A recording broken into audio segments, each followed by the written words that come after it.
Pastinya ini adalah posisi yang menyakitkan ya untuk Ruben Onsu bisa melihat konten-konten yang dibuat begitu ya sama Koko Gio di rumah, istilahnya rumahnya, rumah dulu dia dan bersama sang mantan istri, bersama anak-anak, dan dia ini posisinya tidak bisa bertemu dengan anak-anak dan dia ini cuma bisa menikmati momen-momen bersama anak melalui konten itu. Sakit nggak? Sakit. Ya, tapi kenapa hanya Ruben yang dibahas di sini? Kenapa nggak pernah bahas hati seorang Wenda? Yang adil dong, dijawab dong ya. Karena Wenda nggak punya hati. Bucin boleh, tapi jangan berlebihan ya Besti. Ya. Ingat, semua akan lost contact pada waktunya. Sarkawi lagi nasihati. Jadi hati-hati juga kalau nanti terus-terusan ya di framing, dibalikan, diputerbalikan sesuatu yang nggak benar, yang membuat klien kami terus menangis dan anak-anaknya melihat, anak-anaknya juga makin tidak sayang nanti dengan orang yang memojokkan klien kami. Saya tidak bilang siapa. Kita paham lah pengacaranya pasti mau belain kliennya, tapi rasanya aneh dan kurang pantas kalau reaksi emosional dijadikan senjata buat ngancam di depan publik. Harusnya orang yang ngerti hukum, ketika dia ingin menyampaikan sesuatu, landasannya adalah fakta, betul nggak sih? Kan kalau kami tanggapi dalam proses persidangan, kita akan jawab, kita akan saling membuktikan fakta sebenarnya, tapi tidak kami lakukan. Karena apa? Karena Wenda menjaga psikologis anak, Wenda menjaga kepentingan anak, ya. Bukan begitu, Bapak nggak punya bukti apa-apa kayaknya. Gue nggak salah dengar. Ini beneran untuk dibantu mencari bukti, mencari saksi. Ini kok malah tambah blunder. Enggak kliennya, enggak kuasa hukumnya sama-sama blunder ya. Nanti playing victim. Klien nggak pengacaranya sama-sama blunder. Kalian ya udah mulutnya julid tapi bau badan ya, malu-maluin loh. Ya. Jadi minimal ya, kalaupun kalian mau julid ya, kalian tuh harus menjaga penampilan kalian, minimal gak bau ya. Walaupun Kenapa ya kalau sama wartawan sok lugu pas live beringas mulutnya?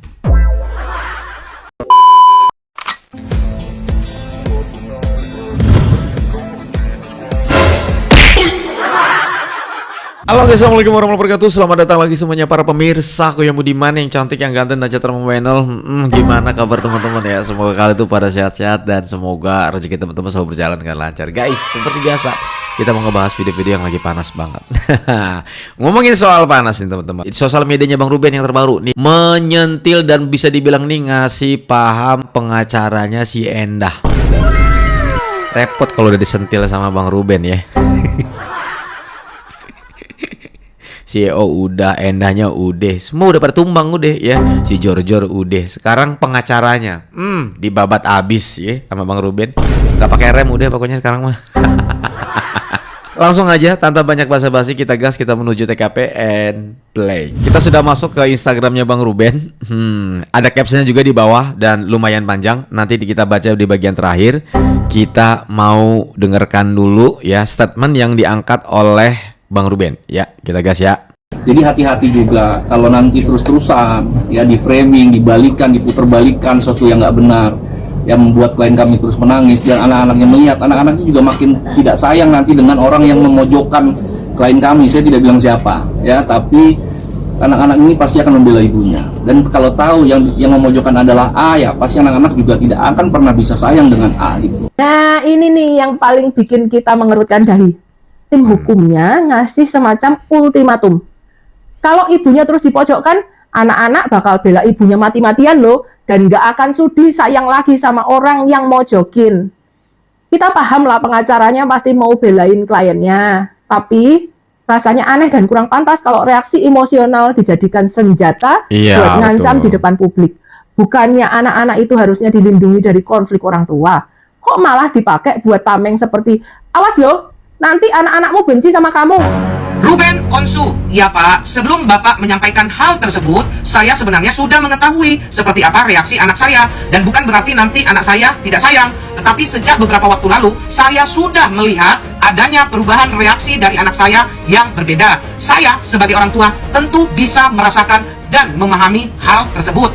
Tidak ada niat saya untuk memojokkan klien Bapak. Yang saya lakukan hanya menjawab dan meluruskan berdasarkan jejak digital serta pernyataan-pernyataan yang pernah disampaikan oleh klien Bapak. Coba dicek kembali semua tayangan beliau atau setiap live yang dilakukan oleh klien Bapak. Dan perlu diingat, semua ini pada akhirnya berawal dari live siapa hingga permasalahan ini menjadi ramai.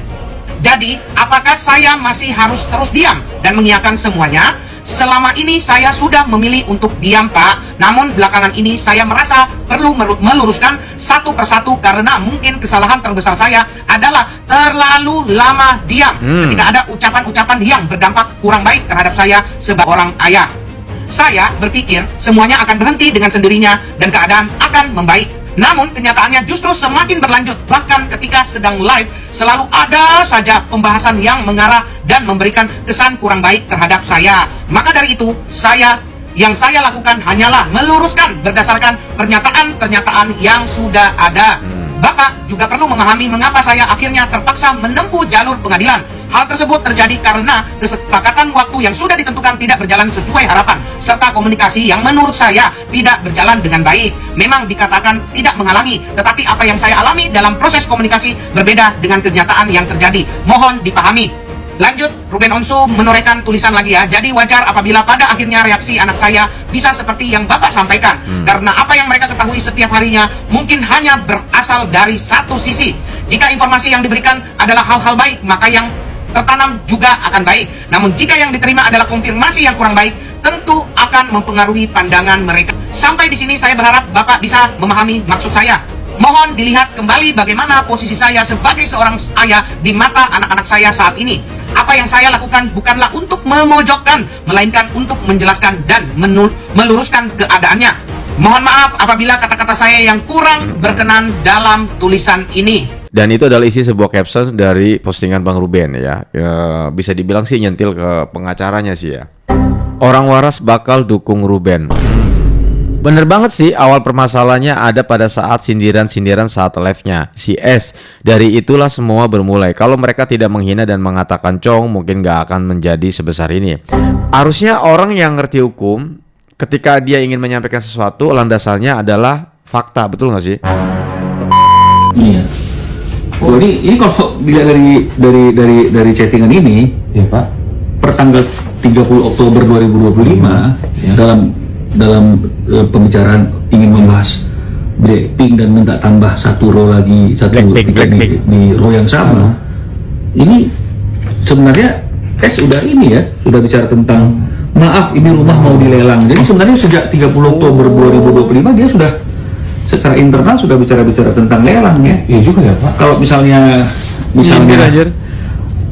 rumah itu mau dilelang di Oktober 2025 harusnya sudah terjadi. Harusnya sudah dilelang. Iya, harusnya masih terus banyak lelang terus. Dan di sini masih ada pertanyaan nih, ya. Berapa lama sih belum melakukan pembayaran? Kan belum melakukan pembayaran gitu. Iya, Pak. Ruben menjelaskan tunggakannya 5 bulan, aku baru bayar 4 bulan, sisa 1 bulan.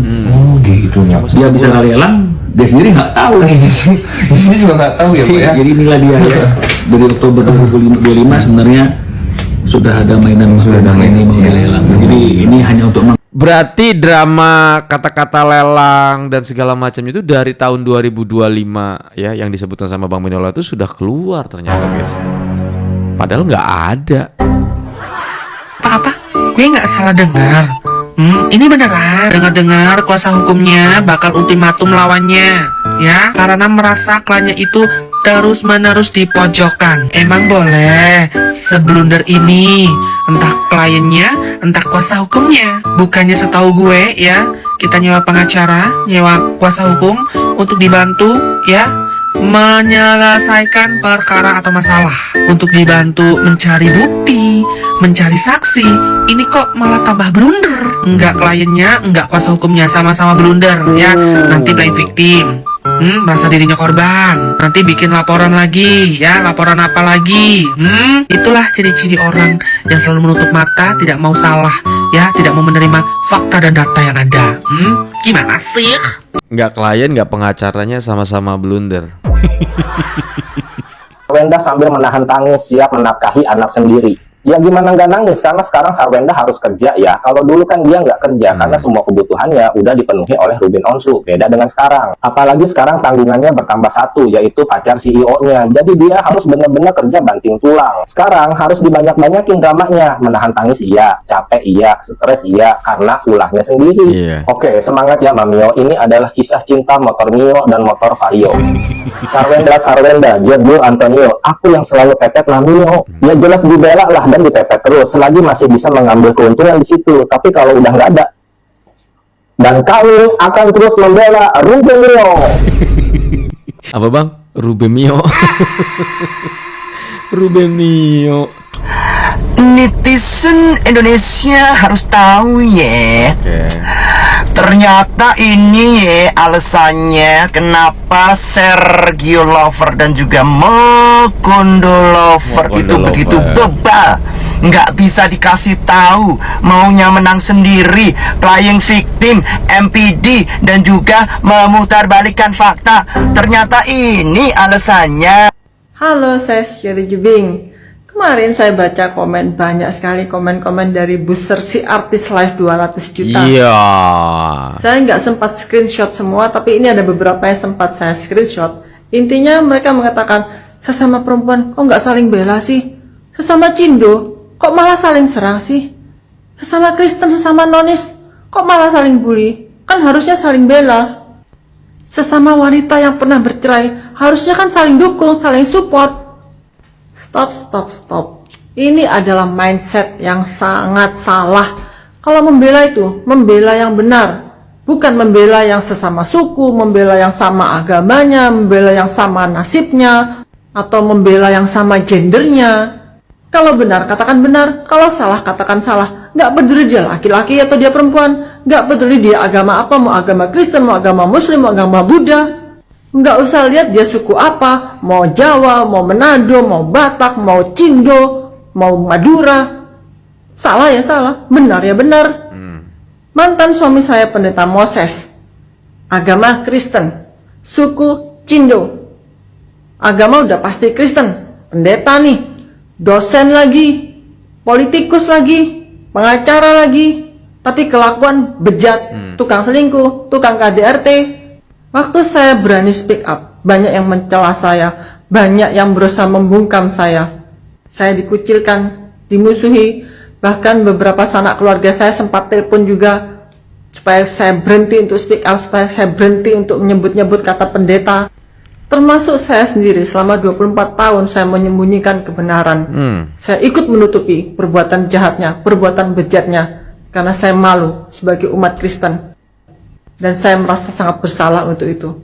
Dan saya berjanji kepada diri saya sendiri, tidak akan pernah lagi takut untuk mengatakan kebenaran. Tidak akan pernah lagi takut untuk mengungkapkan kejahatan. Tidak peduli siapapun dia. Baju siapa yang lu cuciin? Aku cuci baju aku, ini ada baju aku, ada Nia, ada Cici. Jadi kalau di rumah Bensu nggak dicuciin? cuci, tapi aku pisah. Aku pisahin, maksudnya ya walaupun atau nggak semua baju anak dong, lu pilih-pilih yang lu cuci sendiri. Ya kadang kalau misalnya dikit ya udah barengan aja. Udah amat kebanyakan diskusi, kita talk show. Lah dia suka bantuin, kadang aku tuh kalau misalnya sama anak-anak mereka tuh sering cucinya itu sambil mandi di bathtub cuci baju. Ya. Pura-pura.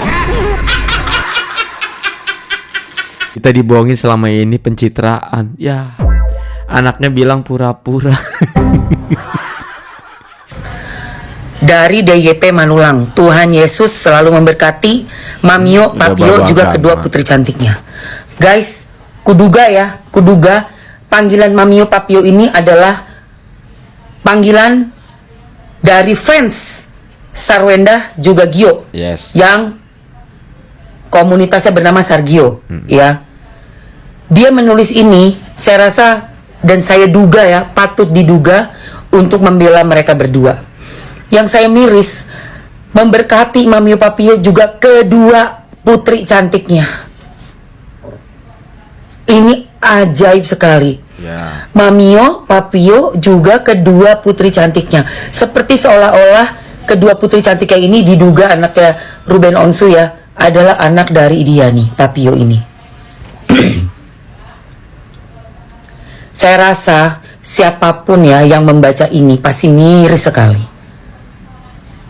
Karena sudah ada indikasi diduga hak asuh anak ini yang sedang diperjuangkan oleh RO ya, terpaksa RO perjuangkan karena setelah sudah diberikan dengan damai dan suka rela lah dua-duanya ya, sudah ikhlas dan sudah sepakat, si mantan istri Mamio yang dipanggil Mamio ini yang mendapatkan hak asuh anak dengan pemikiran mungkin bahwa ayah RO ini pasti akan dilaksanakan dan akan sama-sama saling mengerti untuk membagi 4 hari di sana, 3 hari di saya. 3 hari itu tinggal nginep dan bersama dengan ayahnya gitu. Tapi ternyata kan tidak. Sampai akhirnya setahun lebih mendekatlah si Papio ini yang diduga memang pacaran dengan si Mamio ini ya. Yes. Dan diduga sudah sangat akrab sekali. Sehingga para fansnya ini bisa menyebutkan ini kedua putri cantiknya. Seolah-olah anak dari si laki-laki yang baru setahun ini nongol di live bersama-sama dengan mantan istri. Oke. Ini sangat, menurut saya, sangat-sangat harus diperhatikan ya oleh para hakim-hakim yang mulia di pengadilan nanti, bahwa ada upaya-upaya untuk menjauhkannya, diduga ini menjauhkannya dari yang ayah kandung yang sudah membiayai, menafkahi dan juga mensupport dari masih di kandungan sampai lahir dan sampai tahun terakhir ini pun masih berapa bulan terakhir masih dikasih semuanya. Tetapi pada saat seorang ayah ingin bersama dengan anak-anaknya sesuai dengan yang udah disepakati setelah perceraian, hal itu sangat sulit didapat. Dan ini adalah salah satu, ini cuma satu dari sekian ribu komen yang saya baca seperti ini. Oke. Saya nggak paham apakah Mamio Papio ini memang mempunyai komunitas yang memanggil mereka dengan nama ini, diduga mereka ingin membuat seolah-olah anak RO menjauh dari RO dan mendekati, diambil alih oleh orang baru yang notabene belum bisa membuktikan apapun sampai detik ini punya kontribusi apa dalam hidup mereka. Sungguh miris ya kalau dugaan saya duga nih ya, Bang Minola juga betul adanya.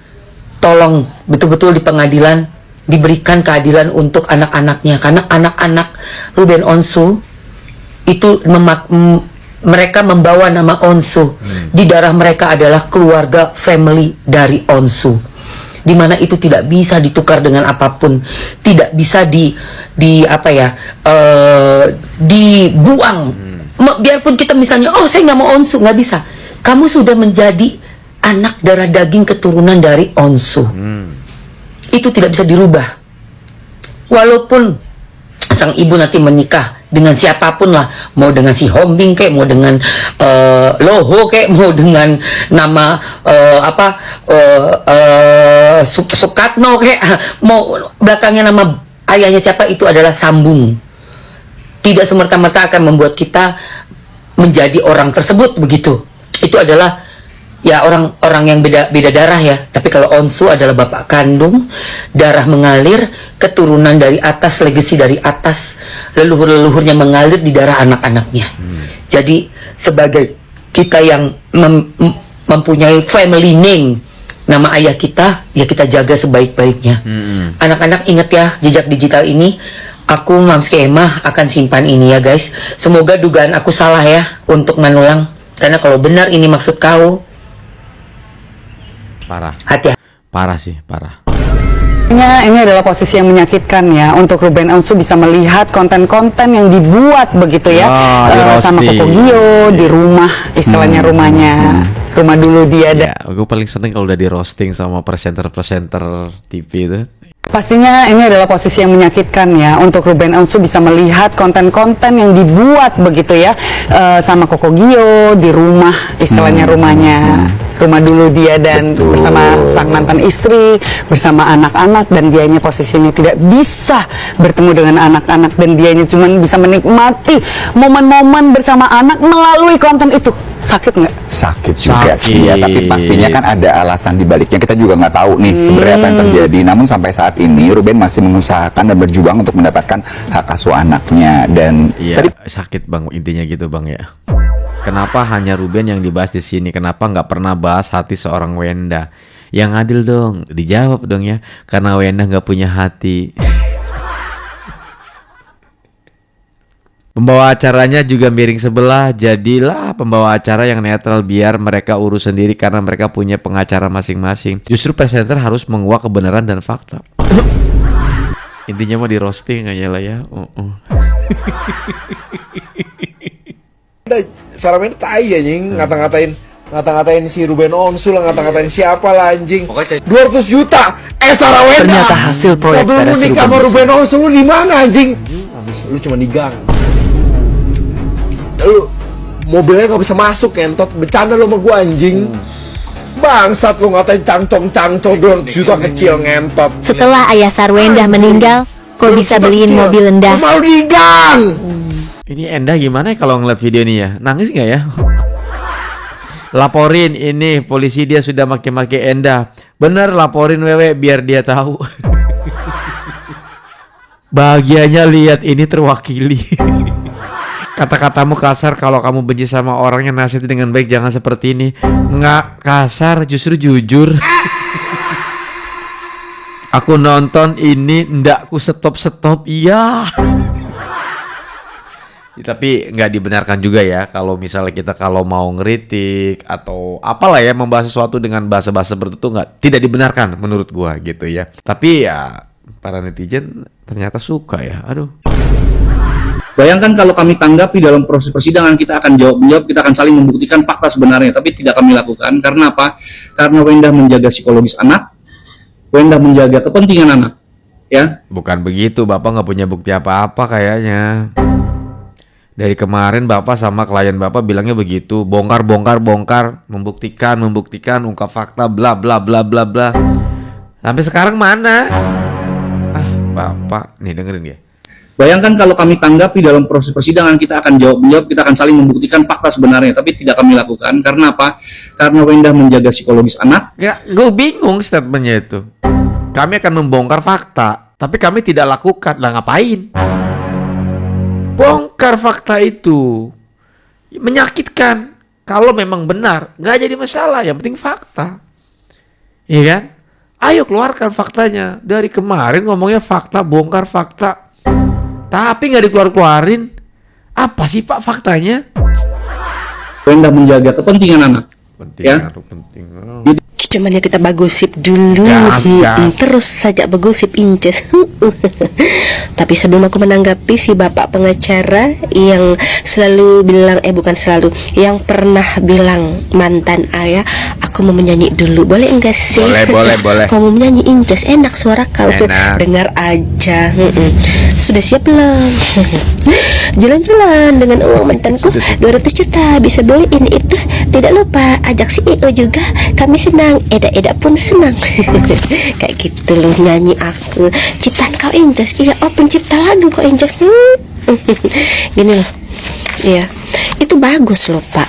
Kan Bapak bilang bayangkan kalau seandainya kami juga menjawab pertanyaan-pertanyaan, atau maksudnya itu kami juga menjawab serangan dari kubu sebelah.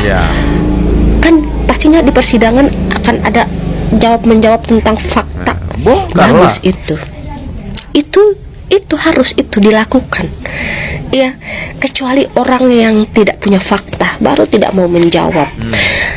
Manusia mana zaman sekarang Pak yang tidak mau dirinya benar ketika memang itu fakta. Kecuali orang yang memang nggak punya fakta, ya akan ngomong seperti yang Bapak omongkan. Ya kan, bayangkan kalau seandainya kami juga menjawab adu mulut, maksudnya itu ya kan, perang bacot gitu maksudnya, ya kan, akan biar ada titik terang. kalau kita memang benar Pak nih ya, kalau Anda benar Pak, jangan takut untuk ngadu bacot tentang sama-sama mengeluarkan fakta. Biar kami tuh para netizen, oh gitu ya, oh gini ya, oh ya gitu loh Pak. Ya nggak apa-apa kami pusing dikit kepala kami. Ya kan harus menyaring dulu, iya nggak sih gitu, nggak apa-apa. Tapi dengan Bapak tidak mau ngomong fakta dan tidak mau mengeluarkan bukti-bukti yang disimpan sama si Endah itu yang 1, 2, 3, 4, 5, 6 itu tuh, ini berarti pihak Onsu yang benar Pak. Ini menurut kami, karena Bapak tidak mau ngomong. Ya kan, lagian hidup cuma sekali Pak. Jangan mau disakiti, jangan mau disalahkan kalau memang nggak salah. Hidup cuma sekali, nggak ada lagi hidup nanti setelah mati. Itu nggak ada, nggak bisa lagi kita berdebat. Ada injas berdebat di hari kiamat di hadapan Tuhan. Benar itu pengadilan yang lebih adil itu. Intinya kalau memang mereka merasa punya fakta, punya sesuatu yang mau dibongkar pada saat persidangan dan segala macam, bongkar lah gitu ya. Jangan cuma ngomong bongkar-bongkar tapi sampai sekarang nggak pernah dibongkar. Endahnya juga sama ngomong gitu. Saya punya bukti 1, 2, 3, 4, 5, 6. Ya kalau ada bukti keluarkan aja Pak, biar nggak ada kebohongan. Kalau cuma ngomongan, kalau nggak ada bukti ya kan percuma, orang nggak akan percaya. Iya, larinya apa ya? Larinya opini guys. Kayak pengacaranya Bang Ruben dong, kalau ngomong nih buktinya gitu ya. Dia bikin konten aja nih pakai bukti yang valid. Ampun aing mah teh. Live yang viral ya. Live mewahnya Endah berarti ya. Oke, penasaran gue. Harus viral ini Kongmal, pendukung oknum Gergios bilang Ruben Onsu korup uang masjid. Ruben Onsu harus lihat ini. Hah? Di mana salah satu ya, di mana Komal pendukung si sebelah ya, yang di mana ini Komalnya si Sergios, yang di mana ada salah satu pendukungnya yang mengatakan tentang Ruben Onsu yang kayak begini. Takutnya untuk ini kan masjid tahunya 50% dikorupsiong si Ruben, uang bangun masjid uangnya yang ditransfer lewat Ruben, bukan uang dia, uang dari scan QR netizen. Oh my god, ini apa sih? Kok makin kesana makin kesini serem banget ya. Kayaknya memang udah nggak bisa sih, ini pendukung sebelah ini udah bener-bener sih serem banget ya. Makanya kenapa sih menyuarakan bubarkan oknum Sergios ini tuh penting, karena kayak begini-begini mulutnya. Oh my god, harus viral ini, harus viral. Ngeri di mana salah satu ya, di mana Koma. Lucu juga Ci lo kalau lagi ngamuk Ci. Bang Ruben kan kalau nggak salah tuh open donasi ya untuk ngebangun masjid, karena kalau nggak salah tuh dia punya target kurang lebih sekitar 99 masjid kalau tidak salah ya. Kalau salah mohon maaf ya. Dan Bang Ruben itu kan open donasi lewat Kris Barcode gitu ya. Korupsi katanya. Gua ngerasa pendukung Enda ini makin kesini makin kesono. Mau jalan 3 tahun, di 3 tahun ini gimana kamu mengenal sosok Ruben Onsu? Dia orang yang tanggung jawab, itu udah tanggung jawab, tegas.